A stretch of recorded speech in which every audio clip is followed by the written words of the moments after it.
Сколько нужно времени, чтобы научиться базовым навыкам стрельбы из лука? Участникам сегодняшнего мастер-класса хватило первых 5 минут занятия. Адам Дударкиев занимается профессионально пауэрлифтингом, но сегодня решил поупражняться в новом для себя виде спорта. Но это для меня как бы новый спорт. Совсем недавно только начал этим увлекаться, этим видом спорта. Ну, очень понравился. Очень понравилось. Как бы чувствуется вот эта первобытность. Безусловно, это очень важно знать.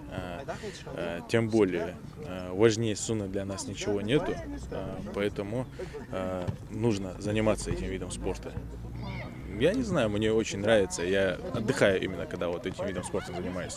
Организатор сегодняшнего мастер-класса Берт Кульбужев, студент Ингушского госуниверситета, активист, заинтересовался стрельбой из лука всего несколько лет назад, но с тех пор успел представить свой проект по популяризации этого вида спорта на форуме Машук и выиграть грант. Инвентарь закуплен, желающих хоть отбавляй. Лозунг нашего проекта заключается в том, что это спорт, доступный всем.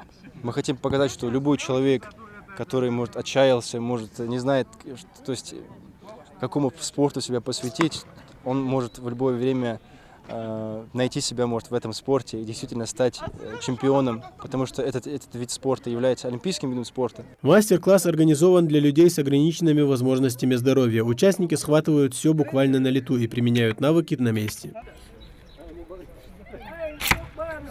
Здесь же провели небольшой турнир между участниками. Цель – популяризация и развитие этого вида спорта в Ингушетии.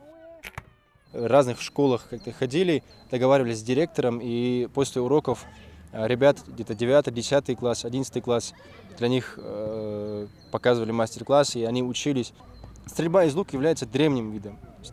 И, скорее всего, мне так кажется, что если человек начнет стрелять, у него на генетическом каком-то уровне, он уже как-то, не знаю, ему все это понравится. Этим благородным видом спорта в регионе занимается не так много людей, и в основном это воспитанники секции стрельбы из лука в Джейрахском районе. Теперь же желающих заниматься будет еще больше. Берд надеется, скоро наша сборная будет выигрывать не только на Кавказских играх, но и на соревнованиях международного масштаба. Тамерлан Хамхоев, Магомед Шухалов, Новости 24.